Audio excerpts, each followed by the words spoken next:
Welcome to the Alex Salmond Show from the Palace of Westminster, where we return our focus this week to UK politics and examine the implications of the radically different electoral trends of all four of the UK's component nations. Earlier this month, elections took place across England for local government and for the devolved nations of Scotland and Wales. This was the biggest electoral test of this Parliament. And although Northern Ireland had no elections, changes are underway nonetheless in the turbulent province. In England, the Tories triumphed, but in Wales, Labour secured their best result since the dawn of the Welsh Synod in 1999. However, in Scotland, both Labour and Tories failed to dent the supremacy of the SNP, who are left only one seat short of an overall majority in a proportional parliament. Over the next 2 weeks, we ask four independent-minded parliamentarians to explain the divergent political trends in the four countries of the UK and to predict what it might mean for the future of the Union itself. Today, we speak to unaligned peer Baroness Fox of Buckley and rebel Scottish nationalist MP Angus Brendan MacNeil about the old enemies Scotland and England.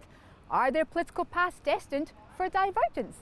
But first, your tweets, messages and emails in response to our show last week on COVID and whether it is indeed ever with us. Bob says, every time they say it's over, there's another spike and we are back to lockdown. Mandatory masks is the only way you're going to stop this, along with vaccinations. Eileen says, it's inevitable the virus will spread with easing of lockdown, hence why taking the vaccine is imperative to lessen serious illness. Debbie says, I had all the symptoms of COVID over Christmas and New Year 2019-2020 and have had bouts of exhaustion over the past year. Pretty sure I had COVID and now have long COVID. William says, as usual, brilliant show. Can I say it's a well-known fact that travel by plane and you're sure to catch even the common cold. Just for that reason, no one should be travelling, let alone going on holiday. Is it so much hardship to just stay close to home? Sandra says, we should have shut down like Australia and New Zealand. Anita says, close the doors to every country. Patricia says, nature is very clever. If it's not winning, it will adapt to make sure it does. Now over to Alex and Baroness Claire Fox. Claire Fox, relatively newcomer to the House of Lords, but you've been around politics a fair amount. Did the scale of Labour's defeat in the English local elections surprise you? The scale of it did surprise me. I love the electorate. They're always stroppy. They go beyond anything you anticipate. But what I wasn't surprised about was a confirmation that the move away from Labour is well and truly embedded now. And that once people broke from Labour, particularly in relation to the last general election, but before that, I think even in the European elections, when a lot of them voted for the Brexit Party, you could see that people were just saying, I've had enough. So is this a Brexit phenomenon? Is this a replacement of class politics, traditional loyalties with identity politics, or are other factors at work? I think that when we say it's influenced by Brexit, I don't mean that everything is Brexit. I think, however, people felt betrayed by the Labour Party over Brexit. That particular working class base felt that they had been treated with contempt by the Labour Party, called xenophobes, racists, that they didn't know what they were doing by the Labour Party, and that cemented a sort of rupture that, probably had been under the surface for a while because the Labour Party had long moved away from its base. But there was a kind of, well, what can we do about it? And then Brexit it opened that up. I think what's happened, though, is that through the Brexit years, as it were, post the referendum, people have looked at the Labour Party long and hard, and they've been able to have the confidence to say, you don't care about us, you don't represent us, you've moved away from our interests, you're much more interested in identity politics, you are becoming like a metropolitan elite party, you think that our values are backward, you don't take any notice of us and you take us for granted. And therefore, the local elections, I think, gave people an opportunity to vote again, saying, we've had enough. So this is big trouble for Sir Keir Starmer. And it's a bit of an irony, isn't it? I mean, you might argue that Labour have moved away from Corbynism to Stammerism, if there's such a thing, just at the time where Corbyn's brand of politics might have worked better. Well, the irony is, I think, that Corbynism did have a base. I might not have agreed with it. I might have thought its base was limited, but it gave a certain enthusiasm to a particular group of people around, you know, what passes for left-wing politics. I mean, I'd be very critical of it. I think a lot of it was anodyne and superficial. But I understood it enthused people. You know, he did have big rallies, that's true. Keir Starmer, what does he offer? You know, he supported the Corbyn project, but was a bit lacklustre. He was very much associated with the Remain camp, which, as I say, is not going to play well. And then he comes in and it's not clear what he stands for other than not being Corbyn.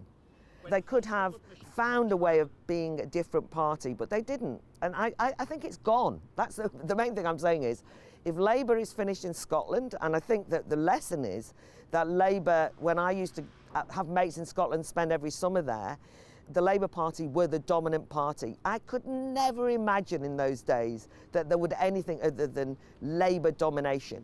And now look at them, and I think that the lesson is that once that slippery slope starts in quite as dramatic a way, then I can't see how they can recover.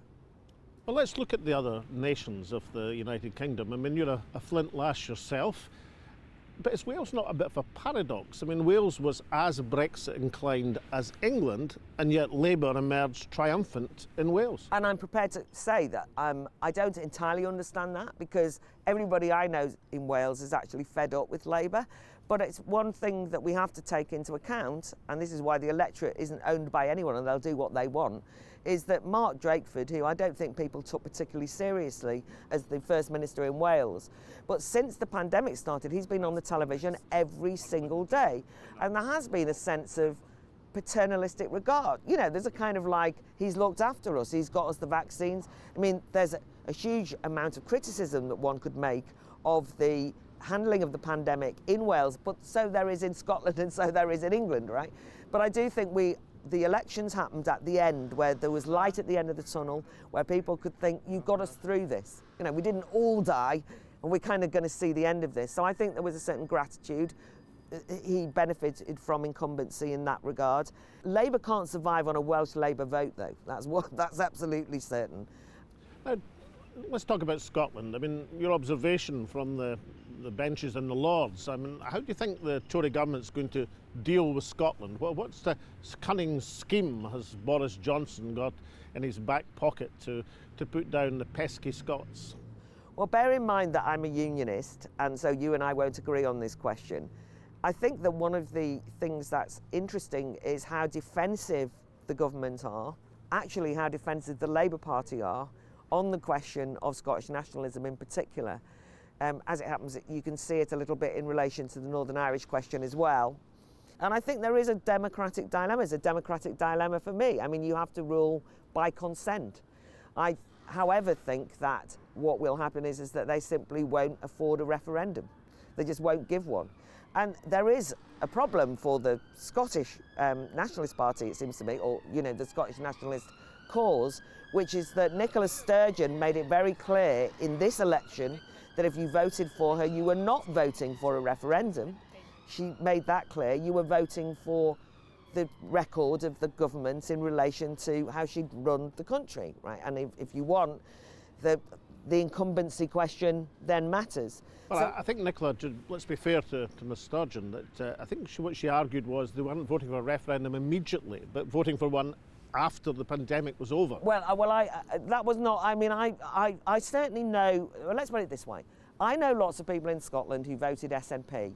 They have broken with Labour. They were never going to vote Tory. They voted SNP because they thought she did a good job with the pandemic. They were therefore endorsing the SNP. They're not particularly Scottish nationalists. In other words, they were taking that as a kind of, maybe down the line. That's a fair point. That's a fair point for you to make. The reason I'm saying that is because I think that it's ambivalent about whether the demand for a referendum was contained in that vote.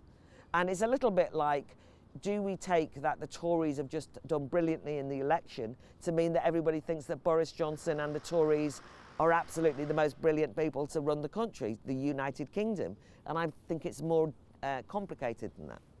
David Cameron got a Brexit referendum on what 40% of the vote when he won the election? He made a decision to do that. I mean, I was as surprised as anyone, right? He didn't need to have made that decision, did he? I mean, I actually thought there should be a referendum on the constitutional question of the relationship with the European Union, but I didn't expect him to give one. But he was panicking because there were people kind of chomping at his ankles. So despite the fact that that referendum was set up to establish once and for all that a pro-EU but slightly Eurosceptic Tory party was the way forward and none of this absolutely Eurosceptic nonsense was going to win, he lost.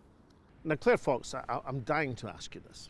I mean, you're by no means the first radical politician to grace the House of Lords, but you might be the first revolutionary communist in your original political ideas to be in the Lords benches. How are you finding it so far? It's certainly not a lifestyle I'm accustomed to, and I'm as surprised as anyone that I'm there. You know, the Revolutionary Communist Party ended in, over 20 years ago, 25 years ago or whatever, so it's been a while. But you are right that I'm not the usual character. How am I finding it? Actually, on a positive note, I am very impressed by the degree of erudition and some of the people in there who, in terms of holding legislation to scrutiny and understanding legislation, are very impressive. I've also found it even more anti-democratic than I thought it would be, because it's got a much more influence over the government, particularly because the government has such a large majority. Things sail through the Commons, which means that the real job of amending laws happens in the House of Lords, and they are unelected. I am unelected, and therefore I think that they are more influential in terms of the outcome of legislation than I would want. In terms of the atmosphere, well, we're in a pandemic, so it's not exactly full, but I just cannot get used to people calling me Baroness, and I cannot get used to the fact that there are earls and people with hereditary titles, and the building is beautiful. I grew up being obsessed with history. I loved old castles, going to museums. I always wanted to live in a Jane Austen novel and own a manor. And now I go in and they call me lady every day, and I get to see these beautiful pictures. I'm still kind of appreciating it like I'm walking around a museum at this stage. So, Claire Fox, an instrumental role in the Brexit referendum, now in the House of Lords. You think the Labour Party is in a very poor position, lost connection with its traditional electorate. Is it going to be a case of the Tories ascendant, or are we going to see new trends emerging in politics? What's your view? I think that the Tory party are now completely schizophrenic in as much as they've almost got two parties in there. I've been very surprised by, in the House of Lords, how, I hate this expression but I'm going to use it as shorthand, how woke so many of the Tories are. They've adopted a lot of the identity politics, a lot of the environmentalist politics that are the flavour of the day. They sound as though they're, they brought in a maternity bill recently, which was a very good bill for ministers to have maternity leave, and they refused to have the word woman in it. It required a rebellion in the Lords, would you believe, to get them to have the word mother in it. And that was a compromise because they still wouldn't have the word woman. And this was Tory ministers, right? Tory front benches. So you will know that the whole issue of gender critical feminism, which is wreaking havoc in Scotland as much as anywhere, is very much in the House of Lords and in the Tory party. That's the point I'm making. So I think that we are seeing a new trend, which is the Tory party will almost represent everything but can't hold it together at some point. I also think the electorate are not done. I think the electorate have had the stuffing knocked out of them, as we all have, every citizen has, because of the pandemic. We've been atomised, demobilised. Basically, the public square has been closed down for the last over a year. Democracy was suspended. So I think we're yet to see whether the kind of what's described as the populist moment, but certainly a declaration by the electorate that they wanted to take back control, they wanted a new kind of politics, which demonstrates itself, I think, around the Brexit vote, but not only that. I think we'll see more of that to come. I just don't know what shape it will take yet. Baroness Fox, Claire Fox, thank you so much for joining me on the Alex Salmond Show. Thank you. Join us after the break where Alex speaks to the MP for Nahealing and Near, Angus Brendan MacNeil. We'll see you then. Welcome back to the show. Alex is now joined by SNP MP Angus Brendan MacNeil. Now, Angus Brendan MacNeil, looking at things from your northern fastness of Nahiwn and Year, how do you survey these divergent election results in the 4 countries of the UK? Well, I think that the headline for anybody who supports independence is that the independent supporting parties have a majority in the Scots Parliament. The secondary thing I'd like to highlight, and it's very obvious as well, is that this really was an incumbents election, more or less. The SNP and Greens did well in Scotland. Labour did well, as they were the party in power in Wales. And almost inexplicably, Boris Johnson and the Tories did well in England. But of course, they were the party of power in England. So it's been an incumbents election in Scotland, England and Wales. Well, let's look at that first. I mean, presumably that's the electorate rewarding people, the leaders, the First Ministers, the Prime Minister, for taking them through the pandemic. But if you observe the record of the pandemic, as indeed has been said this week by Dominic Cummings, no less, in front of a House of Commons committee, the record in all 3 countries is pretty indifferent in international terms. I mean, I don't know if the record matters as much. If we cast our minds back to the 1970s, governments everywhere were losing power in the oil shock. It didn't really matter what they did or if they were responsible for it or not, they were losing power. I think this is the reverse of an oil shock that we see at the moment. People are scared, people are nervous, and people don't want to change anything that they know and are familiar with. There's enough change going on, so they cleave to the governments they've had in Wales, they've cleaved to what they've had in Scotland, and they've cleaved to what they've had in England as well. And I think rather than records, it's even deeper in the human psyche than analysing. It's one of fear, and when people are fearful, they've just cast for the status quo in each place. And will that be long-lasting? I mean, you're saying that governments are rewarded despite tens of thousands of unnecessary deaths in care homes because of the delay in lockdown, because of the scandal over protective equipment. You're saying none of that matters? Is that going to continue to be ignored by the electorate? I think what will happen is the natural shift that would happen in politics anyway has been stopped at this moment. But I think the shift is on, and it's almost a corkscrew effect and a spring effect, perhaps better. And it'll spring differently once this pressure is gone, and which way that'll manifest itself is kind of not easy to see at the moment, or easy to detect, but there will be a shift in quite what people think when the fear goes and they start to analyse more. What that will manifest itself as is a big question, and it's not one I've got ready answers for. Well, let's turn to the Scottish results first. From someone of your inclination, and mine for that matter, who wants further, faster progress on the constitutional question, surely your view's been refuted by the election. I mean, Nicola Sturgeon's cautious approach to the constitutional question has been totally vindicated. Well, you can argue these in many ways, but the argument I would say is that had we put the constitutional question to the people in May, we'd have won. People think that Scottish independence is something that... So how do you mean put the constitutional question to the people in May? How's that possible? Had we told them that the election was for independence, we would have had a mandate for independence. The parties of independence, the SNP, the Greens and the Alapa Party, together even with Andy Whiteman, but even without him, had the majority of votes in the list, and clearly they won the first past the post. So not any measure of this election, it was won by the pro-independence parties. So if we'd asked the question, we would have delivered independence. There's a school of thought in the SNP that they don't want to lose a referendum, so the way that they go around achieving that is by not holding the referendum. Now, if you don't hold it, you can't lose it. But you know, my counter argument is, for as long as we leave Boris Johnson and Rishi Sunak in charge, we're losing each and every day. Whereas for as long as Priti Patel is sending Home Office snatch squads into the south side of Glasgow to take people from Kenmure Street, a chef and a motor mechanic, we're losing that day as well. So the longer we leave this, the more we lose. We could have asked the question and we probably could have won the question, but if we don't ask the question, we're never going to lose. But actually, we are losing. So in your estimation, what's going on in Downing? So what's happening in the Downing Street bunker at the present moment? Is Boris Johnson waiting for a major challenge from the north once he gets rid of this pandemic inquiry and Dominic Cummings' criticisms? Is he preparing for a major challenge from the Scottish National Party? Well, I can bring you some exclusive gossip from Tory circles that I've picked up in my sojourn to Westminster, the first in just about a year, is that they're quite surprised of the silence from north of the border. They're wondering what we're playing at. They expected they were going to have a very busy May. The Cabinet Office has been beefed up, Downing Street's ready to refute all sorts of stuff, but there's nothing coming from Scotland. Now, it could be a very clever double bluff. Hopefully it is. But there's a danger of losing the momentum on independence as well. Hopefully that won't last very long, and by the time the health effects of the pandemic are done, and remember the Scottish Government controls that independently, when the economic effects need to be dealt with, that we get the independence to do that. Because Norway and Ireland are going to prove that you need the independence to deal with the recovery from this pandemic and not leave it to the economic extremists that are Boris Johnson and Rishi Sunak.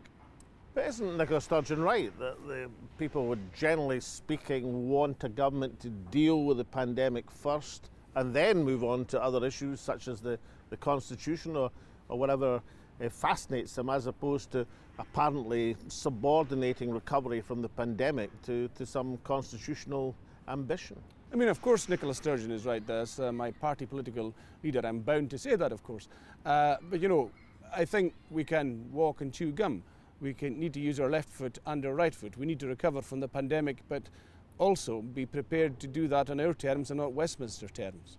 And if we leave it too long, we will be recovering from the pandemic, or we'll be limping through the pandemic recovery on the terms of Rishi Sunak and the austerity that the Tories always cleave to when they run out of ideas. And we know that they don't have much clue at the best of times, so this is going to be damaging to Scotland. We won't see the recovery that Norway and Ireland will have. Different places which will have different policies, but that will be tailored for Norway and tailored for Ireland. We won't see this in Scotland because we'll be stuck with Westminster behind me, shaping Scotland's future. So we have to do exactly what Nicola Sturgeon is doing and get the pandemic part sorted out, the health part of the pandemic, but we've also got to separate out the economic part of the pandemic. And that surely is something that Scotland can do best. We can't argue for independence and then say that we don't need it until Westminster sorts out our recovery. We need independence for the recovery, is surely what we should be arguing for. And I think that is generally what we're arguing for. It just is a question of emphasis. Now, looking at England and Wales and your view from the Outer Hebrides, looking down at the other nations of the UK, are they, if Labour finish totally in England, I mean, are they bust beyond repair now? It doesn't look great for Labour in England at all, and I've got to say the morale when I speak to English Labour MPs, well, just about our only English Labour MPs left, is not great at all. They're not expecting any major change of fortunes. They're hoping to hold on to what they have, which is a pretty disastrous situation from the gift of the 2019 election, which allowed Boris an 80-seat majority. They've no real hope, I feel, of changing that or coming round to challenging. I think one of the problems is Keir Starmer is trying to outdo Boris being Boris at times, and he's not chiming with the people of England who are still on the populist tone of Brexit. And as long as Boris can keep the Brexit drum beating and Lord Frost identifying an enemy over the channel, that'll focus the bread and circuses of the English electorate just fine for Boris's purposes. They might have rising food banks, but you know, it's not Johnny Foreigner's food banks. It'll be the sort of way it'll be spun to them, and they'll swallow it. And how about your Celtic cousins, your colleagues in Plaid Cymru? They went into the Welsh elections with high hopes, but they made modest progress, but they were pretty well dashed in the face of a surprise Labour victory. Well, I think it was said by Liz Saville-Roberts and said by Liz Saville-Roberts best when Labour claimed they were stealing the nationalist clothes of Plaid Cymru. They'd planted their tanks on the lawn of Plaid Cymru, and Liz Saville-Roberts pointed out, but yes, Plaid Cymru had made the lawn. So the mood music and the tone of Wales is now being set by the Party of Independence of Wales, and there's an increasing confidence and realisation in Wales. Wales 100 years ago was quite a prosperous state. It had fossil fuels. But you know, look forward 100 years, where Ireland, which was the worst of the United Kingdom's nations, is now about the best. In fact, it is the best worst with in independence. Economic terms. Worst in economic terms, absolutely. It's now the best. Now Wales is the worst. Now I think many people in Wales are realising Ireland hasn't leapfrogged them by some miracle. Ireland has come to where it is because it's got independence, and they need to have proper powers themselves. Finally and briefly, looking at the four nations as a whole, I mean, do you see any unexpected political trends? Are you expecting an immediate constitutional clash between Scotland and England? What's going to happen over the next year or so? Well, I think if the Scottish Government goes through the inevitable pantomime that is asking Boris Johnson for the Section 30 and that's refused, and that will give people in Scotland a bit of push and momentum about independence. They've then got to get on and legislate. That will probably be blocked. And once that's done, Scotland will be indignant and it's going to become independent sooner or later. The process is going to happen. Of course, the question was, Is it sooner or later, Angus MacNeil? It's sooner or later.